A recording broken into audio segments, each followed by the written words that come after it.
Morning everyone, welcome to our channel Farooq chemistry the online learning platform. स्वागत है आप सबका हमारे चैनल पर। देखिए, आज हम लोग एक इंपॉर्टेंट टॉपिक डिस्कस करेंगे, that is thermodynamic derivation of calculation of relation between osmotic pressure and vapour pressure lowering. एक बात ध्यान में रखिएगा, एक अलग वीडियो मैंने बनाया हुआ है जहां पर मैंने डिस्क्राइब किया है thermodynamic derivation of calculation of osmotic pressure, तो वो एक अलग टॉपिक हो गया। और thermodynamic relation between osmotic pressure and vapour pressure lowering एक अलग टॉपिक हो गया। तो इस बात को ध्यान में रखना है, आप अपने सिलेबस में मैच कर लीजिए, आपको कौन सा टॉपिक पढ़ना है उसी टॉपिक को स्टार्ट कीजिएगा। तो आज का हमारा टॉपिक है thermodynamic derivation of osmotic relation between thermodynamic derivation of relation between osmotic pressure and vapour pressure lowering. वो दो वर्ड्स रिलेशन बिटवीन मैं यहाँ नहीं लिख पाया हूँ जगह की कमी के कारण। तो चलिए स्टार्ट करते हैं आज का वीडियो। अगर आप लोग चैनल पर नए हैं तो चैनल को सब्सक्राइब कीजिएगा, वीडियो बहुत ही इंटरेस्टिंग होने वाला है। वीडियो को कंप्लीट देखिएगा। देखिए, आपके टाइम को सेविंग करने के लिए मैं कुछ रिटन पार्ट जो समय बच सकता है उसको मैं पहले से लिख करके रखा हूं। तो सबसे पहले हम लोग ऑस्मोटिक प्रेशर को डिस्कस करेंगे। तो ऑस्मोटिक प्रेशर क्या होता है? मान लीजिए एक कंटेनर है, इस कंटेनर में बीच में क्या है, एक सेमी परमिएबल मेम्ब्रेन लगा हुआ है, एक पार्ट में सॉल्यूशन रखा हुआ है, एक पार्ट में सॉल्यूशन, मींस एक ही कंटेनर में सॉल्यूशन एंड सॉल्वेंट दोनों रखा हुआ है। और दोनों को सेपरेट किससे किया हुआ है? Semi permeable membrane, SPM, that is semi permeable membrane, जिससे कि इसको सेपरेट किया हुआ है। ये हमारा सेमी परमिएबल मेम्ब्रेन है। राइट हैंड ये वाला जो पार्ट है हमारा, ये सॉल्यूशन है, और ये वाला पार्ट सिर्फ और सिर्फ सॉल्वेंट है हमारा। तो हम लोग क्या देखते हैं कि अगर ऑस्मोसिस होगा, ठीक है, ऑस्मोसिस होगा तो उस कंडीशन में क्या होगा कि ये जो सॉल्वेंट है सॉल्यूशन की ओर फ्लो करेगा, ठीक। और रिवर्स ऑस्मोसिस में क्या होता है कि हम लोग एक्स्ट्रा प्रेशर लगा के उल्टा ऑस्मोसिस करवाते हैं, रिवर्स ऑस्मोसिस करवाते हैं। उस कंडीशन में सॉल्यूशन से जो है सॉल्वेंट छन करके सॉल्वेंट की ओर चला जाता है, जैसे कि हमारा पानी फिल्टर होता है। पानी क्या होता है? इम्प्योर है, मीन्स वो सॉल्यूशन है, उसको हम लोग प्योर करते हैं, मीन्स उस वाटर का सॉल्वेंट निकालते हैं, इम्प्योरिटीज़ को हम लोग बाहर निकाल देते हैं। तो उसी तरह यहाँ पर ये हमारा टॉपिक है, और यहाँ पर हम लोग क्या डिराइव कर रहे हैं? Relation between osmotic pressure and vapour pressure lowering को, ठीक है। तो यहाँ पर क्या होता है, एक कंटेनर में सॉल्यूशन और सॉल्वेंट एक ही साथ रखा हुआ है, which is separated by semi permeable membrane. तो यहाँ पर क्या होगा?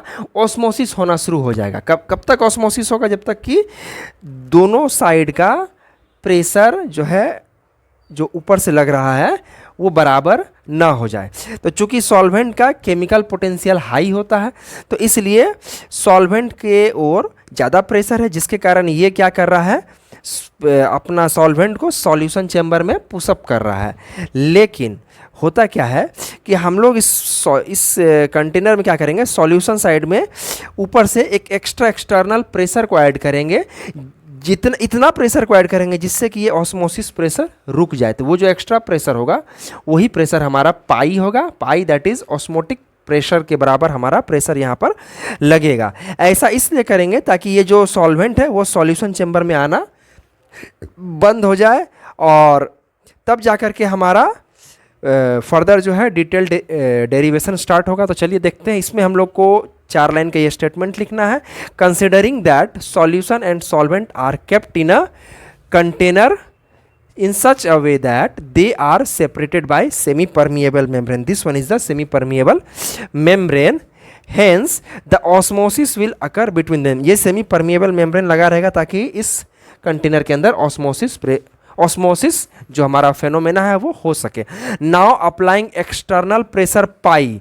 Pi is the osmotic pressure on the surface of solution. Solution वाले साइड में पाई प्रेशर को अप्लाई करेंगे, जिससे क्या होगा कि यहाँ पर जो ऑस्मोसिस हो रहा है वो रुक जाएगा। तो देखिए मैंने क्या लिखा है, external pressure pi on the surface of solution to establish the equilibrium between them. इतना ही प्रेशर अप्लाई करेंगे कि ये ऑस्मोसिस होना रुक जाए। तो ऑस्मोसिस अगर होना रुक जाएगा तो क्या होगा कि सॉल्यूशन और सॉल्वेंट के बीच में एक इक्विलिब्रियम स्टैब्लिश हो जाएगा। कौन सा इक्विलिब्रियम स्टैब्लिश होगा? ऑस्मोटिक इक्विलिब्रियम स्टैब्लिश होगा। ऑस्मोटिक इक्विलिब्रियम स्टैब्लिश होने का मतलब हुआ कि अब सॉल्यूशन और सॉल्वेंट के बीच में एक ऐसा इक्विलिब्रियम स्टैब्लिश हो चुका है जिसके कारण इन दोनों के बीच में ऑस्मोसिस नहीं हो रहा है। मतलब जितना अमाउंट ऑफ सॉल्वेंट सॉल्यूशन की ओर फ्लो कर रहा है उतना ही अमाउंट ऑफ सॉल्वेंट जो है सॉल्यूशन चैम्बर से सॉल्वेंट चैम्बर की ओर चले जा रहा है। मतलब कि दोनों साइड जो है फ्लो सेम हो जाएगा और यहाँ पर क्या होगा, इक्विलिब्रियम स्टैब्लिश हो जाएगा। इक्विलिब्रियम का साइन हम लोग दे देते हैं, this one is the sign of equilibrium. Then after हम लोग क्या देखते हैं, so that the external pressure on the solution side of semi permeable membrane. ठीक है, तो ये जो सॉल्यूशन साइड मीन्स ये वाला साइड में जो एक्सटर्नल प्रेशर पहले से कितना था, एटमॉस्फेरिक प्रेशर जो था इस कंटेनर में, इस पार्ट में भी था, इस पार्ट में भी था, लेकिन जब एक्स्ट्रा प्रेशर जब हमने अप्लाई किया इस प्रोसेस को रोकने के लिए, मीन्स ऑस्मोसिस को रोकने के लिए, तब यहाँ पर जो प्रेशर कितना हो गया 1 + पाई, क्योंकि नॉर्मल एटमॉस्फेरिक प्रेशर जो होता है 1 atm के बराबर होता है। तो वो जो प्रेशर कितना हो जाएगा, external pressure on the solution side of semi permeable increases from 1 atm to 1 + pi atm while the external pressure on the pure solvent side remain 1 atm।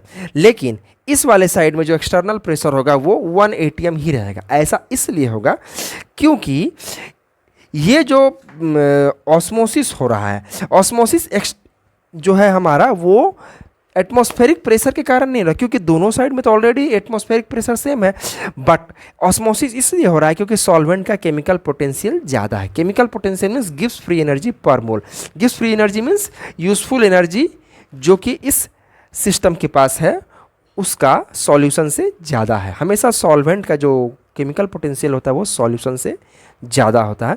वो क्या है, पर मोल, प्रति मोल जो गिव्स फ्री एनर्जी है वो इस वाले कंटेनर के साथ, जिस कारण इधर का जो पार्टिकल्स है मूव करके इधर आ रहा था। लेकिन जब हमने ऑस्मोटिक इक्विलिब्रियम स्टैब्लिश किया तो ऑस्मोसिस हमारा इक्विलिब्रियम में चला गया, मतलब अब वहाँ पर उस तरह के कारनामे नहीं हो रहे हैं। एक बात और ध्यान में रखना है, ये जो ऊपर से हमने पिस्टन लगाया है प्रेशर अप्लाई करने के लिए वो बाद में लगाया है। पहले ये कंटेनर ओपन था, ओपन कंटेनर में दोनों साइड में solution side and solvent side equal atmospheric pressure लग रहा था जो कि 1 atm के बराबर होता है। बाद में जब हम इसमें पिस्टन अप्लाई करते हैं और पाई प्रेशर, ऑस्मोटिक प्रेशर को रोकने के लिए एक्सटर्नल प्रेशर पाई अप्लाई करते हैं तो सॉल्यूशन साइड जो हमारा प्रेशर होता है वो 1 + पाई atm होता है, लेकिन सॉल्वेंट साइड प्रेशर 1 atm ही रहता है। जिसके साथ ही साथ सॉल्यूशन साइड का जो प्रेशर है 1 + पाई atm हो गया और इस वाले साइड में 1 atm रह गया। तो इसके साथ क्या होता है कि यहाँ पर केमिकल पोटेंशियल जो है हमारा सॉल्यूशन का हम लोग म्यू माने थे, तो केमिकल पोटेंशियल जो है, chemical potential of solution increases from mu two mu plus delta mu. अब डेल्टा म्यू जो है कुछ भी हो सकता है, अब वो इंक्रीज हो या डिक्रीज हो उससे हमें कोई फ़र्क नहीं पड़ता है। वो चेंज इन केमिकल पोटेंशियल जो एक्स्ट्रा पार्ट है वो हमने यहाँ पर ऐड कर दिया। अगर ये पार्ट हमारा नेगेटिव रहेगा तो ये वाले म्यू को डिक्रीज कर देगा, अगर ये वाला पार्ट हमारा पॉजिटिव रहेगा तो म्यू को इंक्रीज कर देगा।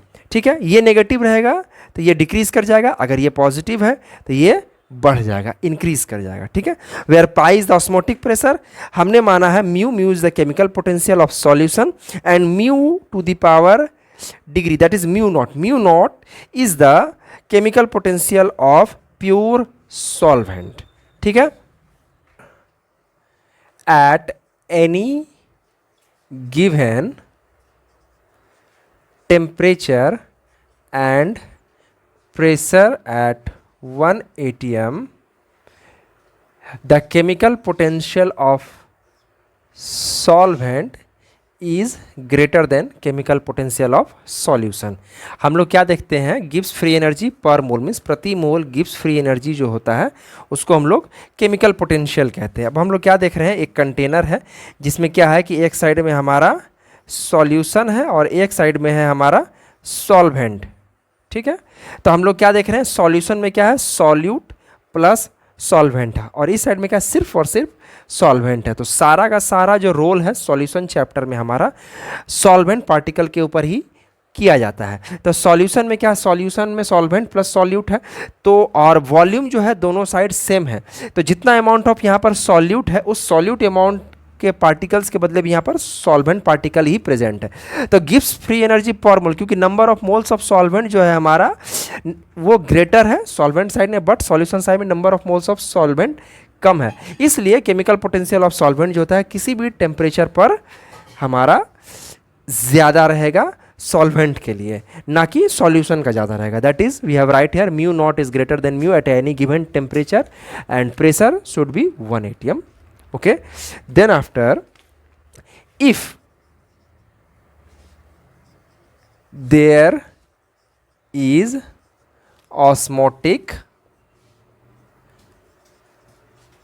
equilibrium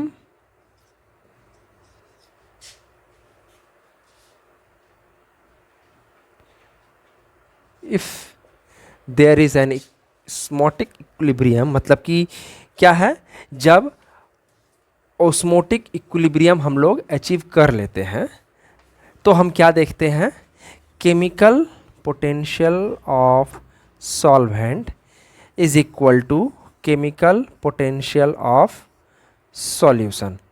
तो हमें क्या मिला था, जब ऑस्मोटिक प्रेशर पाई अप्लाई करने के बाद सॉल्यूशन साइड में इक्विलिब्रियम स्टैब्लिश हो गया था। तो जब हमारा दोनों सिस्टम इक्विलिब्रियम में है तो उस कंडीशन में दोनों साइड का जो केमिकल पोटेंशियल होगा वो बराबर होगा।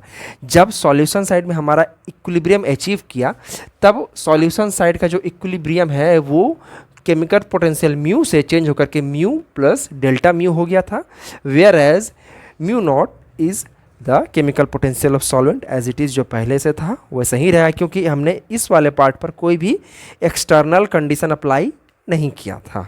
ठीक है, इसको हम लोग इक्वेशन 1.1 ले लेते हैं। Then after mu naught minus mu is equal to delta mu, this one is our equation 2। और अगर इसको रिवर्स करते हैं that is mu minus mu naught, this will be equal to negative of delta mu. Now this is the equation 3rd। Now from thermodynamics हम the chemical potential of solvent in the solution at given temperature is given by mu is equal to mu naught plus RT into natural log of activity, where A is the activity of solvent in the solution। A जो है हमारा क्या है, activity है, activity of solvent in the solution. ठीक है, और activity क्या होता है इसका अलग से वीडियो मैंने बनाया है और इस वीडियो के डिस्क्रिप्शन बॉक्स में डाला हुआ है, आप लोग वहाँ से जा कर के देख सकते हैं। तो हम लोग क्या देखते हैं यहाँ पर, म्यू नॉट को इस साइड लेके आएंगे तो ये हो जाएगा mu minus mu naught is equal to R T into l n into its activity. Okay, and this one is our mu minus mu naught हो गया। और यहाँ पर हमने 2-3 इक्वेशन को यूटिलाइज लिखा है और यहाँ इक्वेशन किया है, इसको अब हम लोग यहाँ पर पुटअप करेंगे। That is mu minus mu naught that is equal to क्या है हमारा, नेगेटिव ऑफ म्यू। तो म्यू माइनस म्यू नॉट की जगह पर negative of delta mu is equal to R T into natural log of the activity of solvent. और इसको हम लोग क्या करेंगे, इक्वेशन 5 कर देंगे। एंड एक और इक्वेशन लेंगे दैट इज़ यहाँ से ये नेगेटिव चार्ज को राइट हैंड साइड लेकर के आएंगे, that is negative of delta mu is equal to delta mu is equal to negative of R T into l n into activity of the solvent in the solution. इसको हम लोग equation 6 put up करेंगे। Then after फिर से एक बार thermodynamics का सहारा लेंगे। From thermodynamics we know that change in Gibbs free energy at given temperature and pressure is equal to V dP minus S dt. ठीक है, where del Z bar means G bar. Okay, G bar is equal to Gibbs free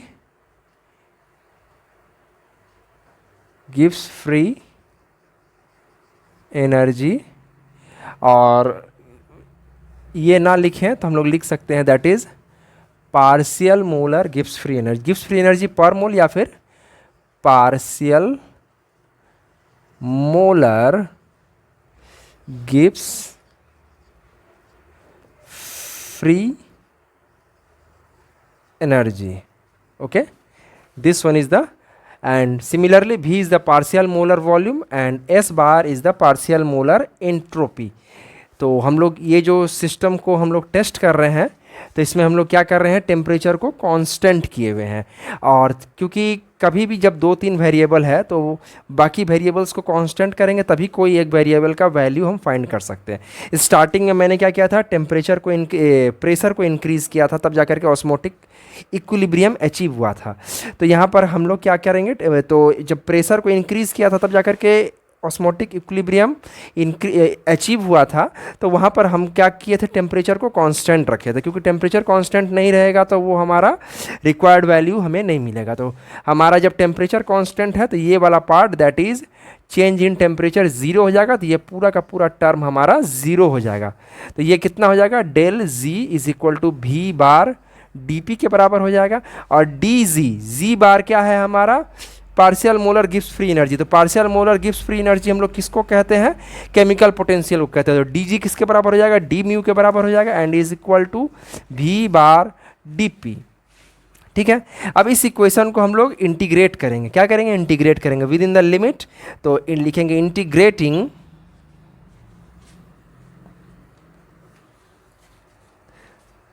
the above equation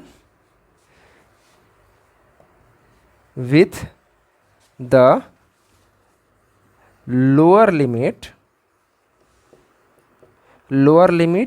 mu, that is the chemical potential of solution at 1 atm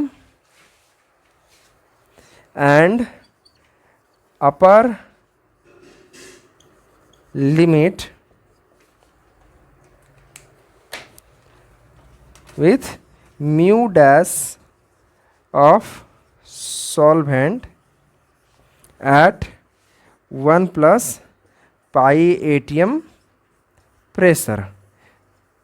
ठीक है, तो ये वाला equation जो है हमारा क्या हो जाएगा, इंटीग्रेट होगा. That is mu two mu dash या फिर म्यू नॉट भी लिख सकते हैं हम लोग. इसको म्यू डैश कर देते हैं. म्यू डैश थोड़ा ज़्यादा बेहतर रहेगा, इसका रीज़न मैं आगे बताऊंगा. Mu dash of D mu is equal to 1 atm to 1 plus pi of V bar D P. इसको इक्वेशन एक्स दे देते हैं हम लोग. तो देखिए यहाँ पर हमने लोअर लिमिट और अपर लिमिट क्या हिसाब से लिया है. स्टार्टिंग में जब हमने प्रेशर अप्लाई किया था, किस पर अप्लाई किया था, सॉल्यूशन वाले पार्ट पर. तो वहाँ पर पहले जो एटमॉस्फेरिक प्रेशर था दैट इज़ 1 atm. तो स्टार्टिंग में केमिकल पोटेंशियल कितना था सॉल्यूशन का, दैट इज़ म्यू था. Mu is the chemical potential of solution and pressure is 1 atm.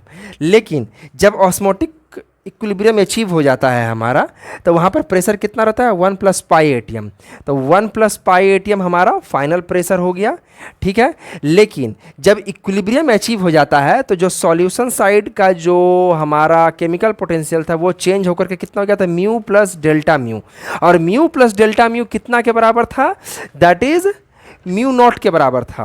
Mu naught means chemical potential of solvent. Chemical potential of solvent के बराबर हमारा new chemical potential हो गया. तो वो न्यू केमिकल पोटेंशियल को हम म्यू डैश माने हैं और फाइनल प्रेशर जो है, और म्यू डैश जो है one mu dash is also the chemical potential of solvent भी है, क्योंकि जब ऑस्मोटिक इक्विलिब्रियम अचीव कर गया तो दोनों साइड का हमारा केमिकल पोटेंशियल भी इक्विलिब्रियम में है, मतलब दोनों बराबर में है, इसलिए हम लोग इसको केमिकल पोटेंशियल ऑफ सॉल्वेंट भी लिख सकते हैं। तो ये इस लिमिट के अंदर में ये वाले इक्वेशन को हम लोग इंटीग्रेट करते हैं, तो चलिए देखते हैं क्या मिलता है। Then the integration of D mu is equal to mu with their limit mu dash to mu and v is the constant and variable is the pressure, तो v हमारा बाहर आ जाएगा और dp का इंटीग्रेशन p हो जाएगा where 1 plus pi is the upper and 1 atm is the lower pressure. Okay तो upper limit minus lower limit that is mu dash minus mu is equal to v bar and upper limit हो जाएगा p की जगह पर 1 plus पाई put करना है, lower limit हो गया 1। तो हम लोग क्या देख रहे हैं यहाँ पर, that is mu dash minus mu, mu dash minus mu जो हमें मिला था from equation 2 that is equal to हमारा हो जाएगा डेल्टा म्यू के बराबर फ्रॉम इक्वेशन 2। इक्वेशन 2 को हमने यूज़ किया था एंड राइट हैंड पार्ट हो जाएगा हमारा v बार +1 -1 कैंसिल हो जाएगा और this one is our pi as it is हमें मिल जाएगा। तो हमारे पास ये वैल्यू आता है एंड डेल्टा म्यू हमें मिला है और delta mu is equal to, ये हमारे पास कहाँ से आया था, using equation 2 that is mu dash minus mu. ठीक है, अब नेक्स्ट हमें डेल्टा म्यू की जगह पर कितना लिखना होगा, delta mu is equal to हमें मिला था R T into natural log of the activity of the component of solvent in the solution. ये आया था हमें, ये कितना इक्वेशन से आया था, दैट इज़ हमें मिला था इक्वेशन 6 से आया था और ये हो गया हमारा v बार पाई, ये हो गया हमारा यूजिंग इक्वेशन 6। ठीक है, देन आफ्टर हम लोग क्या देख रहे हैं कि ये वाले जो पार्ट है यहाँ पर कितना है, A is the activity of solvent in the solution and for ideal solution, ideal solution में एक्टिविटी कितना के बराबर हो जाता है, that is the vapor pressure of solution divided by vapor pressure of pure solvent के बराबर हो जाता है। एक्टिविटी का जो वीडियो है जिसको हमने पहले बनाया था, जिसका लिंक इस वीडियो के डिस्क्रिप्शन बॉक्स में डाला हुआ है, वहाँ जा करके आप लोग देख सकते हैं, वेयर P/P0 जो होता है वो फ्यूगासिटी के बराबर हो जाता है F/F0। ठीक है, तो हम लोग को सिर्फ ये वाले टर्म को यूज़ करना है, तो log of the activity of A के जगह पर हम लोग पुट करेंगे यहाँ पर negative of RT into LN और ए के जगह पर कितना आया था, दैट इज़ हमारा P/P0 आता है for an ideal solution is equal to v bar pi. ठीक है, और v बार पाई के जगह पर हम लोग लिख देंगे V0 इंटू पाई और यहाँ पर कर देंगे v bar is equal to V0। ऐसा इसलिए लिखेंगे क्योंकि फॉर आइडियल और इनफाइनाइटली डाइल्यूट सॉल्यूशन।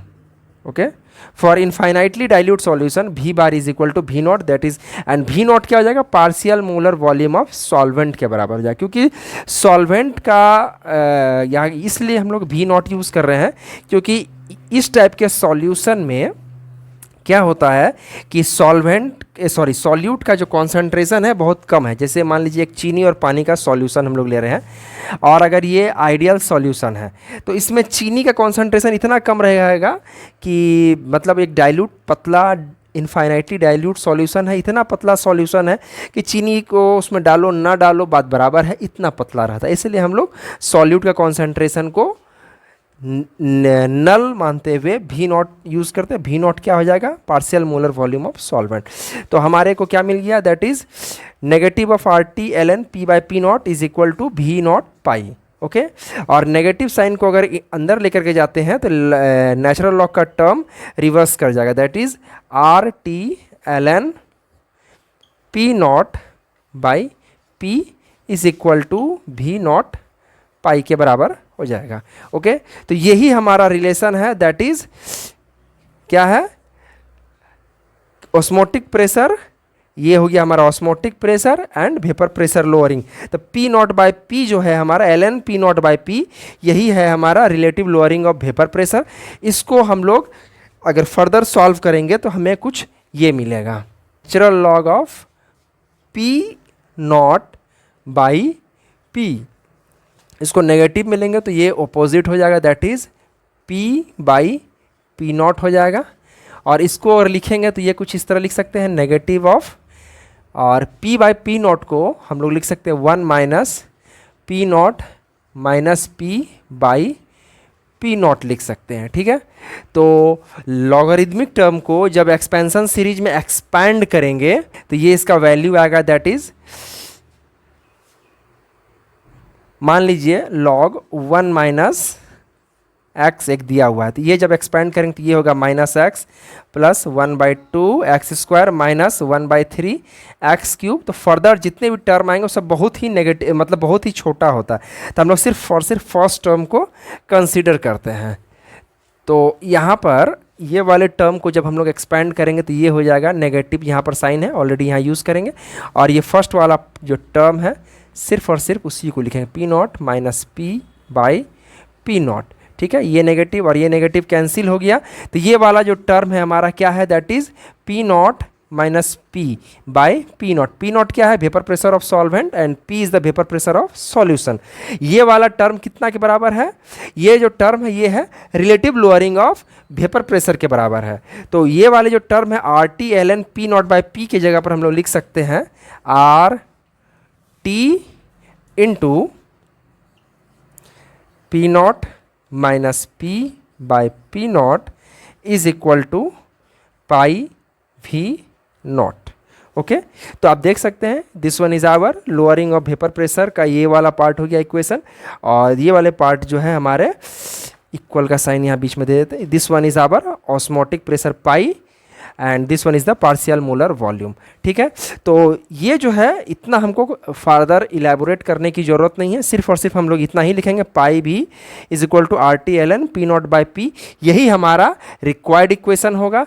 और इस इक्वेशन को अगर और हम लोग फर्दर इलेबोरेट करेंगे तो यहाँ से हम लोग mole fraction of solute and molar mass of solute को भी फाइंड कर सकते हैं। वो कैसे, हम लोग जानते हैं P naught by P divided by P not ये कितना के बराबर होता है, मोल फ्रैक्शन ऑफ सॉल्यूट के बराबर होता है। Mole fraction of solute means number of moles of B by number of moles of A plus number of moles of B हो जाएगा, where number of moles of A जो है बहुत ही कम होता है तो इसको हम लोग नेग्लिजिबल मानते हैं, तो ये हो जाएगा हमारा number of moles of B by number of moles of A is equal to this part। Okay, तो यहाँ पर हम लोग क्या कर सकते हैं, इसको लिख सकते हैं R T into N B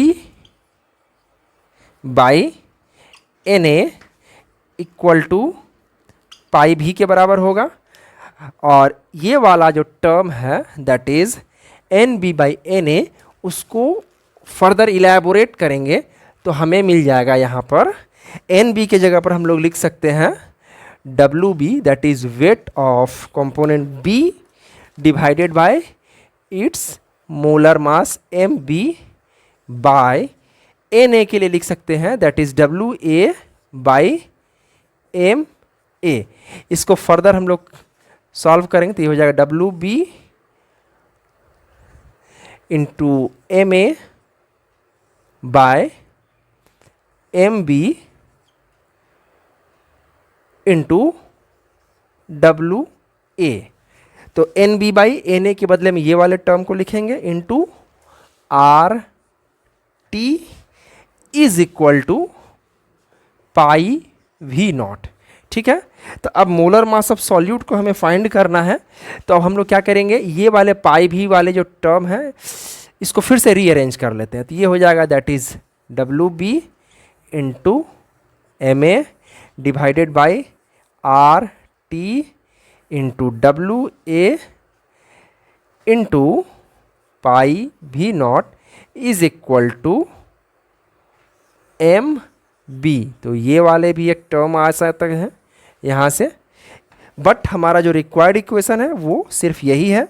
सिर्फ यहाँ तक अगर आप लोग पढ़ते हैं तो भी काम हो जाएगा, लेकिन अगर इसको फर्दर इलेबोरेट करेंगे तो हमें ये वाला टर्म मिलेगा RT into P0 minus P by P0 is equal to pi भी, वेयर ये वाला जो टर्म है P0 minus P by P0 ये हमारा relative lowering of vapour pressure है। और अगर यहाँ से हम मोलिकुलर मास को फाइंड करना चाहें of solute, molar mass of solute, तो ये वाले इक्वेशन को हम लोग यूटिलाइज कर सकते हैं। ये सारा का सारा थर्मोडायनामिक डेरिवेशन था। फिर मिलते हैं अगले वीडियो में एक नए टॉपिक के साथ, तब तक